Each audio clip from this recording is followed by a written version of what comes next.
사도신경 신앙 고백함으로 주일 오전 예배 드리겠습니다. 전능하사 천지를 만드신 하나님 아버지를 내가 믿사오며 그 외아들 우리 주 예수 그리스도를 믿사오니 이는 성령으로 잉태하사 동정녀 마리아에게 나시고 본디오 빌라도에게 고난을 받으사 십자가에 못 박혀 죽으시고 장사한 지 사흘 만에 죽은 자 가운데서 다시 살아나시며 하늘에 오르사 전능하신 하나님 우편에 앉아 계시다가 저리로서 산자와 죽은 자를 심판하러 오시리라. 성령을 믿사오며 거룩한 공회와 성도가 서로 교통하는 것과 죄를 사하여 주시는 것과 몸이 다시 사는 것과 영원히 사는 것을 믿사옵나이다. 아멘. 기도하겠습니다. 거룩하신 주님, 주님의 은혜와 사랑을 진심으로 감사합니다. 주님의 은혜 가운데 저희들을 안전하게 지켜주시고 하나님, 여러 환경과 환난 속에서도 주님을 믿으며 흔들림 없이 신앙생활을 고수할 수 있는 저희들이 될 수 있도록 은혜를 더하여 주신 주님, 주님의 은혜와 사랑을 감사합니다. 또한 코로나로 인해 대면 예배를 드릴 수 없는 상황에서도 이렇게 온라인 예배를 통해 주님을 만나고 말씀을 접할 수 있는 귀한 은혜를 허락해 주신 주님의 은혜 또한 진심으로 감사합니다.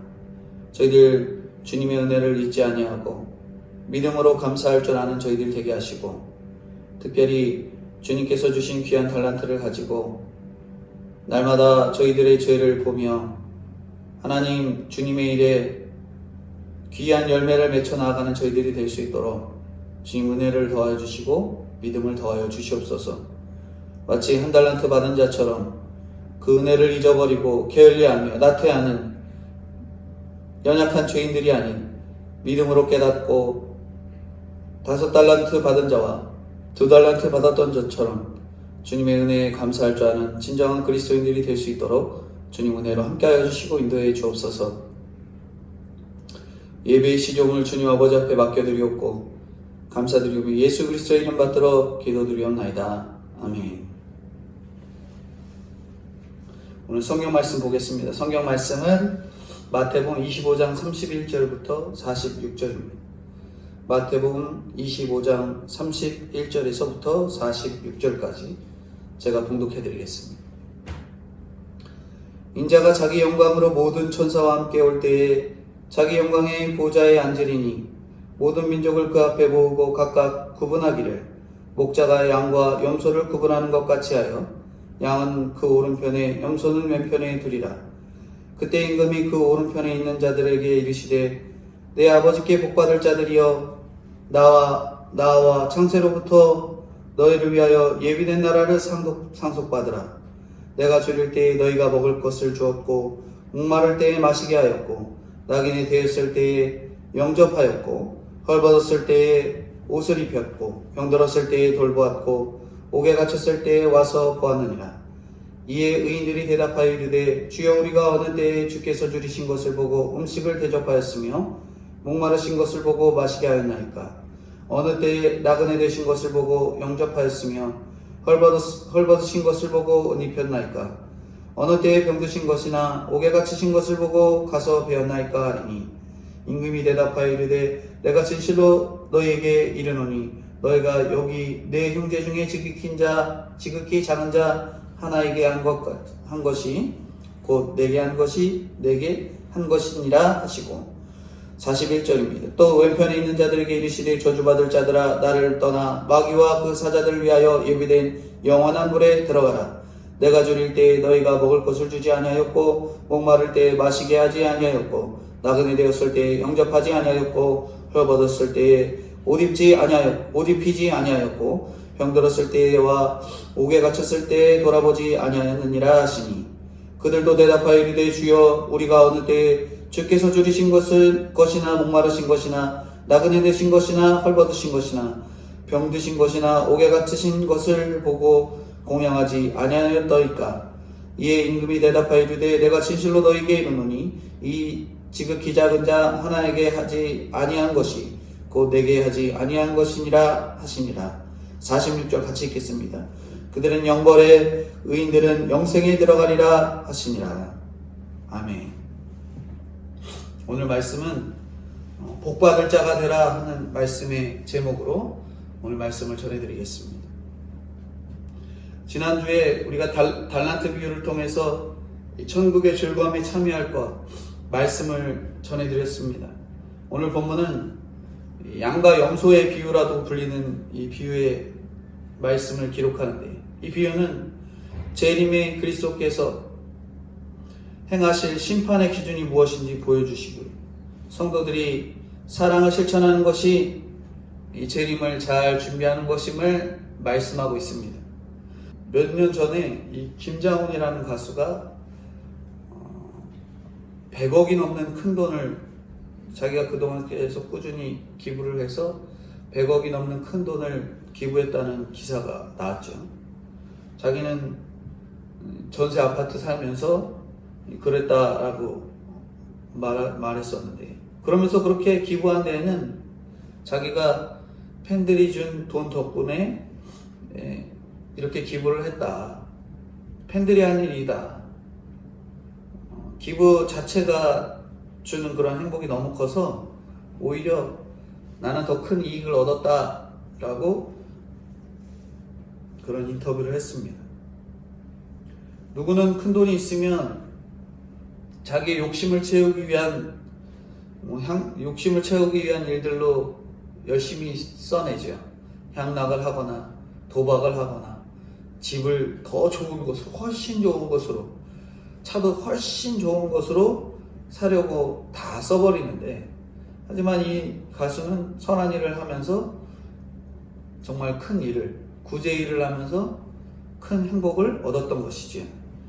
예수님께서 앞서 여러 비유를 통해서 우리에게 경고를 하셨지만, 그것은 모두 우리가 이 천국의 복을 받기를 원하는 마음으로 그렇게 말씀을 전해 주십니다.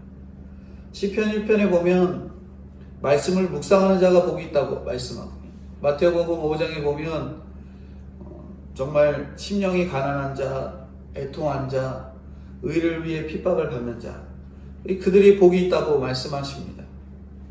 오늘 이 본문은 예수님이 십자가 달리기 전에 마지막으로 하시는 설교의 내용이에요. 여러 비유 가운데 결론적에 가까운 그런 내용의 말씀이라 할 수 있지요. 특별히 구제를 하라고 말씀하시는 굉장히 중요한 내용이기도 합니다. 구제는 우리가 뭐 해도 되고 안 해도 되고가 아니라, 우리가 믿음으로 구원에 이르지만 그 믿음의 결론은 행위로 나타나야 하는 거죠. 제가 다시 말씀드리지만 구제는 해도 되고 안 해도 되고가 아닙니다. 믿음의 자연스러운 결론이 구제예요. 오늘 본문을 통해서 복받을 자에 대해서 몇 가지로 말씀을 전해드리려고 합니다. 첫 번째로, 복받을 자들에게는 영광이 있다고 말씀합니다. 첫 번째로, 복받을 자들에게는 영광이 있다고 말씀합니다. 31절인데 같이 읽겠습니다. 인자가 자기 영광으로 모든 천사와 함께 올 때에 자기 영광의 보좌에 앉으리니.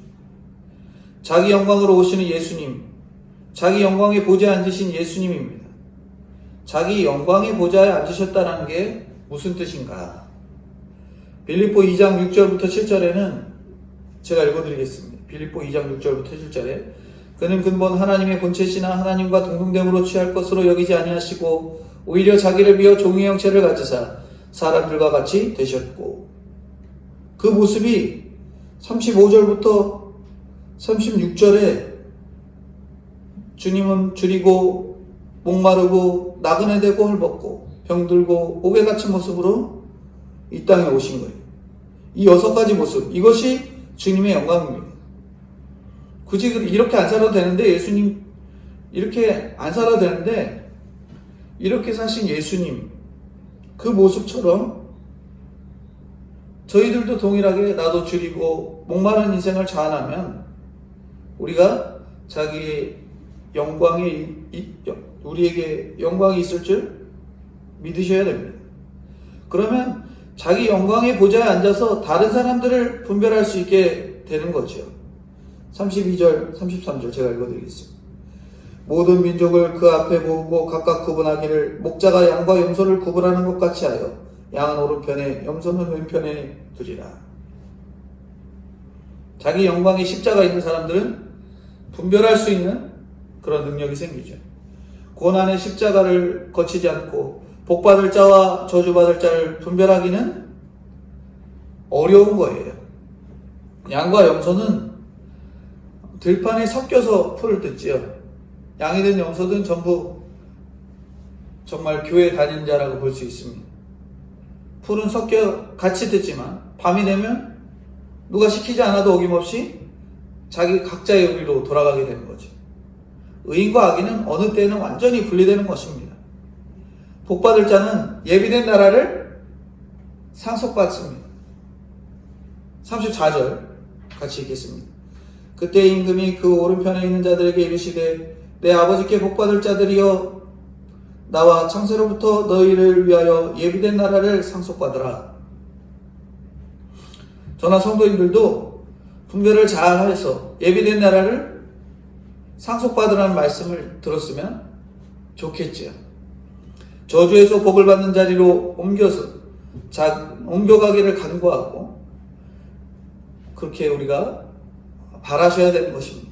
그러면 자기 십자가의 영광이 우리에게 있어야 돼요.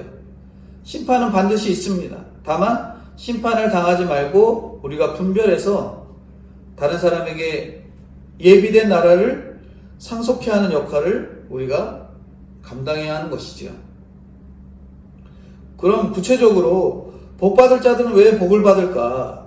35절부터 36절인데 제가 읽어드리겠습니다. 내가 줄일 때에 너희가 먹을 것을 주었고 목마를 때에 마시게 하였고 나그네 되었을 때에 영접하였고 헐벗었을 때에 옷을 입혔고 병들었을 때에 돌보았고 옥에 갇혔을 때에 와서 보았느니라. 주님이 너희가 나를 이렇게 도왔다 말씀하는 거예요. 그랬더니 이렇게 대답해요. 37절부터 40절까지 제가 읽어드립니다. 이에 의인들이 대답하여 이르되 주여 우리가 어느 때에 주께서 줄이신 것을 보고 음식을 대접하였으며 목마르신 것을 보고 마시게 하였나이까? 어느 때에 나그네 되신 것을 보고 영접하였으며 헐벗으신 것을 보고 옷 입혔나이까? 어느 때에 병드신 것이나 옥에 갇히신 것을 보고 가서 배웠나이까? 하리니 임금이 대답하여 이르되 내가 진실로 너희에게 이르노니 너희가 여기 내 형제 중에 지극히 작은 자 하나에게 한 것이 곧 내게 한 것이니라 하시고. 마태복음 25장 본문에 줄이고 목마르다는 표현이 4번이나 나오는데요. 성경의 1.1핵이라도 중요하다고 우리가 배웠잖아요. 내 옆에 있는 지극히 작은 자가 너무 중요하기 때문에 그렇게 4번이나 반복해서 말씀하고 있는 것입니다. 주님이 목마르고 나그네 되었다고 말씀하시는데 주님이 그런 지극히 작은 사람의 모습으로 오시기 때문에 우리가 그런 사람을 대접하는 것이 주님을 대접하는 것과 같은 것입니다. 요즘은 선행을 하는 사람들에게 경찰서에는 선행상도 주고 사회에서 칭찬을 합니다. 특별히 언론에서 한번 언급되면 어마어마한 인정을 받게 되고요. 대기업 LG 큰 회사에는 선행을 한 사람들을 가끔 특별 채용하는 경우도 있죠. 언제든지 인터넷이든 입소문이든 화제가 되지 않았다면 오랜 시간이 흐른 뒤에는 그러한 선행들은 잊혀질 수밖에 없습니다. 내가 언제 마시게 했고 언제 입혔느냐고 할 것이죠. 우리는 자기가 한 것을 기억하지 못해야 합니다. 그러려면 우리의 일상생활 자체가 이 구제가 일상적인 삶이 되어야 되는 것입니다. 당연하게 하는 것이어야지 생생히 나지 않는 거예요. 제가 얼마 전에 날씨가 굉장히 추운 날이었는데 아이들과 같이 걸어가는 길에 한 할머니가 좌우를 막 살피시더니 저를 붙들고 길을 묻는 거예요. 여기 길 좀 알려달라는 것이었죠. 근데 그 이후에 말이 뭐였냐면 막 입이 꽁꽁 얼어붙어갖고 정말 도저히 알아들을 수 없는 말로 막 얘기하시는데 우왕좌왕 하시는 그 할머니의 말에 순간 이 할머니가 약간 치매 때문에 길을 잃으신 것이구나 라는 그런 느낌이 딱 온 거예요. 그래서 알려드리겠다고 말씀드리고 경찰에 먼저 신고를 했지요. 다행히 경찰이 와갖고 할머니 이렇게 가방을 이렇게 살펴보니까 성함도 있으시고 오늘 뭐 병원도 갔다 오셨다 뭐 이렇게 기록증도 있으시고 막 이런데 경찰분이 경찰서에 이제 확인차 누구누구 할머니 신고 들어온 게 있냐 물어봤더니 경찰이 할머니 신고 들어왔다. 그러니까 바로 경찰분이 할머니를 이 차에 태워서 바로 서로 모시고 가셨습니다. 근데 경찰관 한 분이 저에게 신상을 물어보시더라고요. 그러면서 저에게 한마디 하셨어요. 참 좋은 일 하셨습니다.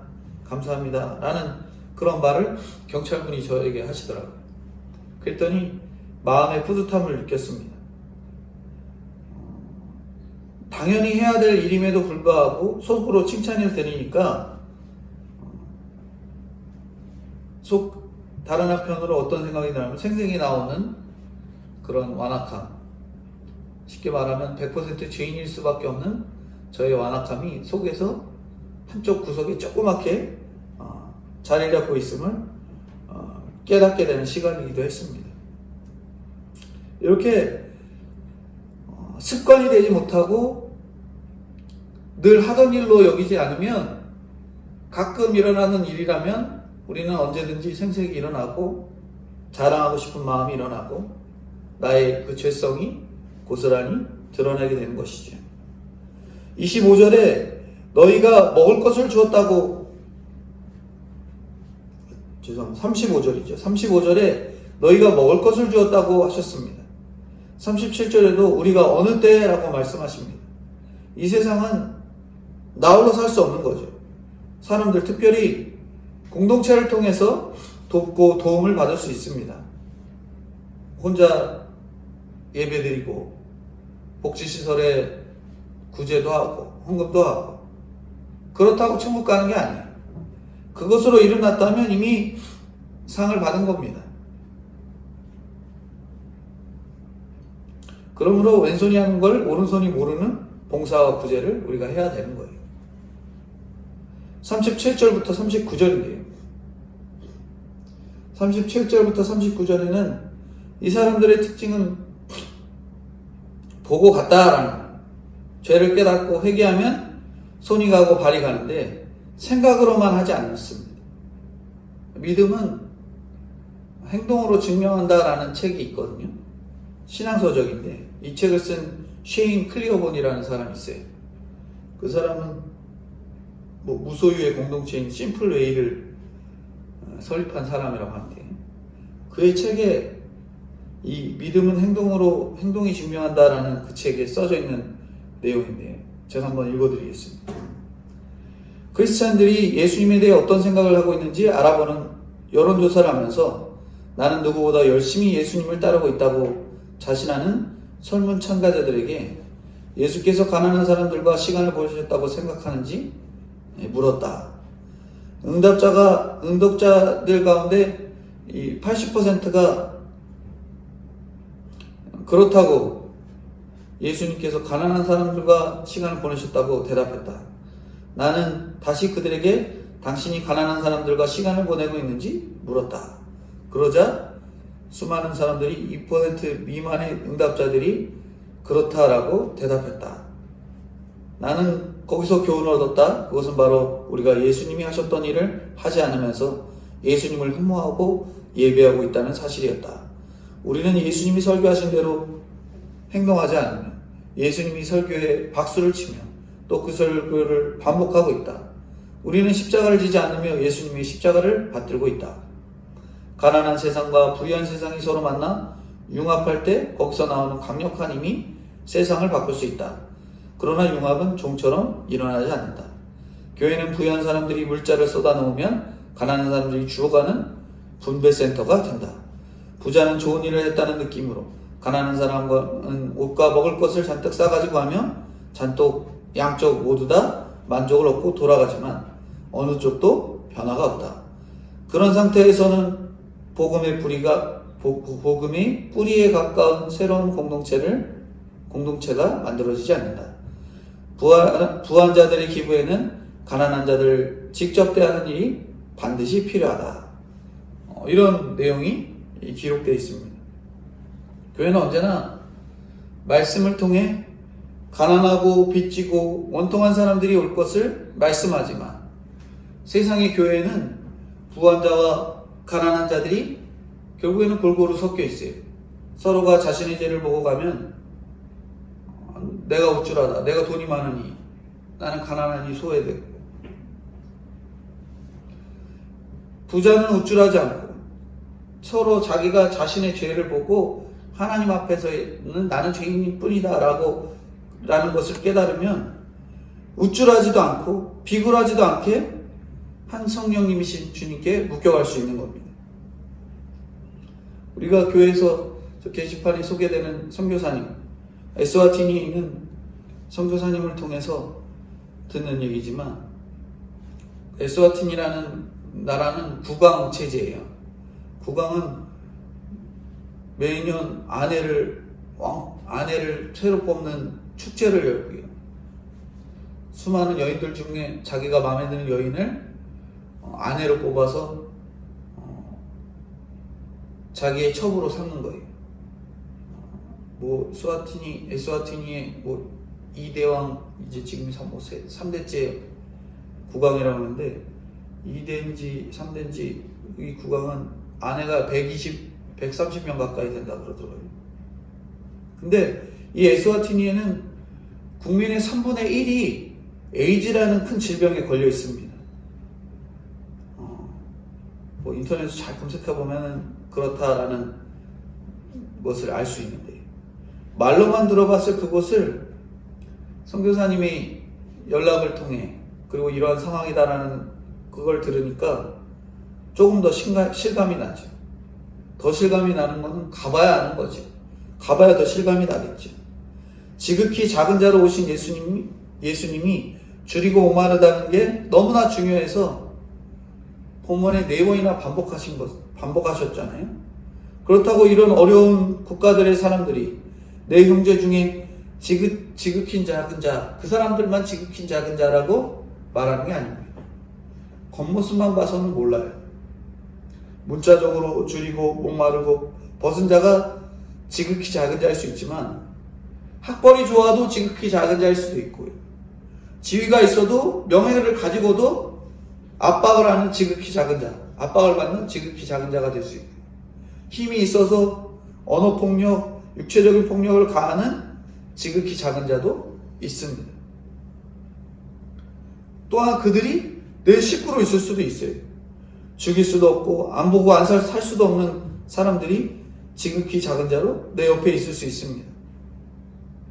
오늘 우리는 생색으로 어려운 자들을 둘러본 곳에 자랑 삼고 있는 인생이 아닌지, 내가 이것도 했고 내가 저것도 했고 내가 세상적으로 이런저런 일도 했고 가정적으로도 이런저런 일을 했고 자랑 삼고 있는 인생이 아닌지, 우리가 저희들의 상황을 살펴보고 땅의 영광이 아닌 하늘의 영광을 복음을 통해 구원의 일들을 감당해내시는 저희가 되어야 합니다. 두 번째로 복받을 자가 되라고 말씀하시면서, 두 번째로 저주받을 자들은 예수님을 떠나 영원한 불에 들어간다 이렇게 말씀하십니다. 저주받을 자들은 예수님을 떠나 영원한 불에 들어간다는 거죠. 41절 제가 읽어드리겠습니다. 또 왼편에 있는 자들에게 이르시되 저주받을 자들아, 나를 떠나 마귀와 그 사자들을 위하여 예비된 영원한 불에 들어가라. 저주받을 자는 첫째로 예수님을 떠납니다. 그리고 마귀와 그 자들을 위해 예비된 영원한 불에 들어간다는 거죠. 창세로부터 예비된 나라가 아니라 마귀와 사자들을 위해 예비된 불 속에 들어가게 되는 것입니다. 저주받을 자들의 특징은 이런 거예요. 예수님을 떠나고 영원한 불에 들어가는 거죠. 42절부터 46절에 보면, 오늘 본문 마지막 전문대요. 제가 읽어드리겠습니다. 내가 줄일 때에 너희가 먹을 것을 주지 아니하였고 목마를 때에 마시지 아니하였고 나그네 되었을 때에 영접하지 아니하였고 헐벗었을 때에 옷 입히지 아니하였고 병들었을 때와 옥에 갇혔을 때에 돌보지 아니하였느니라 하시니 그들도 대답하여 이르되 주여 우리가 어느 때에 주께서 줄이신 것이나 목마르신 것이나 나그네 되신 것이나 헐벗으신 것이나 병드신 것이나 옥에 갇히신 것을 보고 공양하지 아니하였더이까. 이에 임금이 대답하여 이르시되 내가 진실로 너에게 이르노니 이 지극히 작은 자 하나에게 하지 아니한 것이 곧 내게 하지 아니한 것이니라 하시리니 그들은 영벌에 의인들은 영생에 들어가리라 하시니라. 계속 줄이고 목마르다 이 얘기가 나오는데 여기에도 너희가 있고 우리가 있습니다. 우리 공동체가 복의 공동체인지 정말 저주의 공동체인지 알아야 합니다. 예수님을 죽인 이들도 있고 이단의 공동체도 있습니다. 이 사람들도 열심히 살았어요. 그래서 이들은 내가 언제 그런 일을 안 했느냐고 항변하는 겁니다. 복받을 자들은 주님 앞에 가서 아유 주님 저는 한 게 없습니다. 별로 한 게 없습니다. 엎드려지기만 하는데 이렇게 생색이 나고 자랑을 일삼는 자들은 저는 다 이것도 하고 저는 구제도 하고 도와주기도 하고 저는 이거 다 했는데요 라고 말하는 겁니다. 이 둘의 차이점이 뭔가 생색이라는 거예요. 생색. 나는 교회도 열심히 다녔다. 헌금도 했다. 봉사도 했다. 생색이 나는 겁니다. 생색내는 게 가장 저주받을 죄죠. 이들의 특징은 자기가 하고 싶은 말만 하고 만나고 싶은 사람만 만나는 거예요. 구제도 한계를 정해놓고 합니다. 그러니까 주님의 지극히 작은 자와 그들의 지극히 작은 자의 개념이 다른 거예요. 강도와 살인보다 무서운 것은 자기 열심이 하나님의 열심보다 앞서는 거예요. 우리가 세상적으로 무서운 사람들 보면 우리가 두려워 덜덜 떨 수 있지요. 근데 진짜 무서운 게 뭐냐면 내 열심에 빠져서 내 자랑에 살아가는 사람입니다. 주님이 하라고 하는 일을 하나도 안 하고 자기가 열심히 살면서 내가 안 한 게 뭐가 있습니까? 내가 신앙생활하면서 도대체 주의를 안 지켰습니까? 하면서 생색이 나는 사람이죠. 우리가 한 달란트 받은 종처럼 주인은 굳은 사람으로 완악한 사람으로 여기는 거예요. 염소는 주인을 두려워만 합니다. 아무런 애정도 존경도 없죠. 우리 중에는 하나님을 두려움의 대상으로만 보고 회개와 죄사함의 은혜를 모르는 사람이 있습니다. 그런 사람이 염소예요. 하나님을 굳은 분으로 생각하면 자기도 굳은 사람이 되고요. 그런 사람이 되는 것이죠. 나는 주님 때문에 줄이기도 싫고 옥에 갇히기도 싫고 병들기도 싫고 나그네 되기도 싫은데 내 옆에 그런 모습으로 온 그 사람이 너무 싫은 거죠. 그러면서 생색만 내는 거예요. 내가 안 한 게 뭐가 있냐? 내가 참지 않았냐? 끊임없이 우리는 속에서 생색이 나옵니다. 생색이 제일 무서운 병이고요. 약도 없어요. 아무리 참고 도와준 것이 많아도 주님은 저주받을 사람이라고 말씀하고 있습니다. 우리가 구약시대에 다윗을 생각해보면 다윗이 가늠해서 낳은 아들 하나님을 데려갔었잖아요. 다윗이 수준 높았기 때문에 하나님께서 평생 그에게 죄를 물으셔요. 그래서 다윗은 자기가 생색을 낼 수가 없음을 합니다. 근데 통일이 되고 나니까 다윗이 다시 한번 죄성이 드러납니다. 인구조사를 하죠. 내가 이 정도면 잘했다고 은근슬쩍 숫자를 자랑하고 싶기도 한 것이죠. 다윗도 그랬는데 우리가 안 그러란 법이 있겠어요? 우리에게는 본성적으로 율법주의가 있어서 대가 없이 구원을 얻었음에도 행위를 자랑하고 싶어 하는 거예요. 얼마나 자랑하고 싶어요? 저도 가끔 설교를 하면서 제가 자랑하고 싶었던 것들이 불쑥불쑥 나올 때가 있어요. 우리가 하나님 앞에 자랑할 게 하나도 없다고 생각하고 늘 살아가지만 우리는 죄인이기에 자꾸 자랑이 불쑥불쑥 나오곤 합니다. 그래서 무슨 일이든 예수님의 공로로 해야지 우리가 자랑할 것이 없는 거예요. 지난번에도 한번 언급드렸지만 상을 받은 사람들이 나와서 하나님께 감사한다, 주님께 감사한다, 예수님께 감사한다, 그렇게 처음 말하는 게 참 신앙적으로 훌륭한 행동인 것 같습니다. 우리가 열심이 아닌 은혜로 해야지 생색이 나지 않는 거예요. 사랑은 행동이고 태도예요. 아무리 온몸을 불살라 내어줄지라도 헛것일 수 있어요. 내 죄에 대해 애통하지 않는 사람은 남을 사랑할 수가 없는 거죠. 내가 얼마나 완악한 죄인인지, 내가 얼마나 부족한 죄인인지, 100% 죄인인지를 깨닫는 사람일수록 남을 사랑할 수 있는 거예요. 우리는 사랑을 지을 수도 만들 수도 없습니다. 인정받고 싶은 욕심으로 사랑할 수 없는 거예요. 받은 바 은혜 때문에 온몸을 불살라 사랑할 수 있는 것입니다.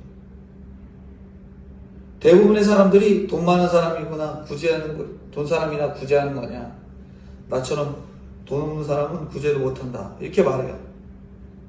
하지만 우리는 어떤 신분을 가졌습니까? 하나님의 자녀입니다. 우리의 신분을 알면 하나님의 자녀로서 가진 게 없어도 남을 도울 수 있는 거예요. 그게 바로 하나님의 성도의 모습이라 할 수 있습니다. 세 번째, 복받을 자가 되라고 말씀하시면서 내 신분을 알 때 복받을 자가 될 수 있다고 말씀합니다. 내 신분을 알 때. 34절입니다. 그때 임금이 그 오른편에 있는 자들에게 이르시되 내 아버지께 복받을 자들이여 나와 창세로부터 너희를 위하여 예비된 나라를 상속받으라. 우리는 창세로부터 예비된 나라를 상속받을 수 있는 인생입니다. 정말 엄청난 신분을 갖고 있지요. 돈이 없어도, 집이 없어도, 건강이 없어도 봉사와 기도로 도울 수 있고 따뜻한 말로 줄인 자를 먹일 수 있는 거예요. 돈만 있다고 줄인 자를 먹일 수 있는 게 아니라 기도로, 봉사로 그렇게 도울 수 있습니다. 내 옆에 줄이고 목마르고 나그네 되고 벗은 사람이 있다면 우리가 감사하셔야 돼요. 내 옆에 지극히 작은 자, 즉 도움이 필요한 사람이 있다는 것은 나에게 사랑이 있다라는 증거이기 때문에 그래요. 내가 감추어뒀던 한 달란트로 내 옆에 지극히 작은 자를 섬겨야 합니다. 따뜻한 말로, 미소로, 관심으로, 친절로, 들어줌으로, 기도로, 말씀으로 도울 수 있는 거예요. 돈이 많아야 하는 게 아니죠. 그러므로 할 수 없는 사람은 아무도 없습니다. 영벌의 인생이 생색내는 것인데 한 달란트 받은 자처럼 혼자 비교하고 시기하고 질투하고 주인에게 불만이 있으면 내 옆에 지극히 작은 사람이 훨씬 더 할 수 없는 거예요. 자기가 얼마나 상대방에게 생채기를 냈는지, 상처를 주었는지 모르기 때문에 그래요. 줄일 때는 인색해서, 목마를 때는 게을러서, 나그네 되었을 때는 귀찮아서 못합니다. 이렇게 냉정하고 쌀쌀 맞으니 누가 그 옆에 올 수 있겠어요? 예수님이 말씀하시는 천국과 지옥의 차이는 바로 의인과 저주받을 자의 차이입니다. 생색병이 저주받을 병임을 알고 내 옆에 힘든 사람은 내가 복받을 자가 되라고 붙여주신 주님의 축복인 것을 믿고 나아가는 저희가 되어야 되는 거죠. 좋은 명목의 일들은 다 하지만 정작 나의 가장 가까운 가족인 지극히 작은 자를 외면하고 있지 않은지 우리가 생각해 보셔야 돼요. 나의 신분을 알고 복을 받을 자가 되도록 생색내지 않는 저희가 되어야 됩니다. 생색을 이야기하니까 저의 얘기를 빼놓을 수가 없어요. 저는 이제 가족 중에 막내잖아요. 막내다 보니까 항상 관심을 끌려면 뭘 잘해야 되고, 그래서 드러내야 되고, 생색을 내야 되는 모습이 있어야 관심이 자꾸 끌리는 거예요. 그런 생색이 습관이 되면 정말 완악하고 죄악된 자기 자랑에만 빠진 사람이 될 수밖에 없음을 저는 깨닫게 됩니다. 제가 아까도 말씀드렸잖아요. 경찰한테 그렇게 해놓고 나는 이런 것도 했구나. 자랑스러운 마음이 속에서 불쑥 나오는 게 결국 내가 죄인이다라는 것이 깨달아졌다고 말씀드렸잖아요. 내가 한 행동 하나하나가 꼭 누군가에게 드러나고 싶어하고 누가 알아주고 싶어하고 그런 마음이 한쪽 구석에 꼭 자리를 잡고 있어요. 그게 바로 생색인데요.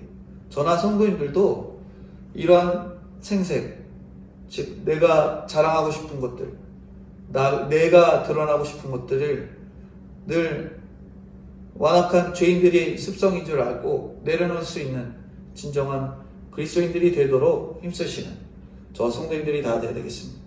오늘 세 가지 말씀을 전해드렸습니다. 복받을 자가 되라고 말씀하시면서 복받을 자들에게는 영광이 있다 말씀하시고요.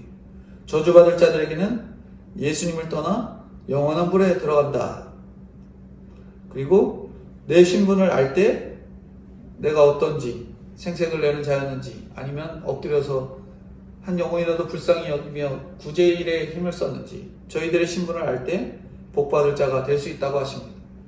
저희가 늘 나는 자랑한 내 것, 나는 이게 생색이 나고 저게 생색이 나고 이게 아니라 날마다 엎드려서 주님이 하실 일이었음을 깨닫고 생색이 아닌 겸손으로 엎드려지는 저 성도님들이 되어야 될 것들을 세 가지 복받을 자가 되라 말씀하시며 저희들에게 말씀해주고 계십니다. 기도하겠습니다. 거룩하신 주님, 복받을 자가 되기 위해 깨어있으라고 하시고 회개하라 하시고 그 결론으로 구제하라고 말씀하십니다. 구제는 해도 되고 안 해도 되는 게 아니라 주님을 대접하는 일이기 때문에 반드시 하라고 말씀하시는 주님, 주님의 말씀을 기억해 반드시 구제의 일에 힘쓰는 저희가 될 수 있도록 은혜를 더하여 주시옵소서. 주님은 줄이고 목마르고 나그네 되고 헐벗고 병들고 오해같이 모습으로 이 땅에 오셨습니다. 나도 주님처럼 자원에 줄이고 목마르고 나그네 되고 헐벗고 옥에갇히는 십자가를 지며 자기 영광을 누리는 삶을 살 수 있도록 주님 은혜로 함께하여 주시고 인도해 주옵소서.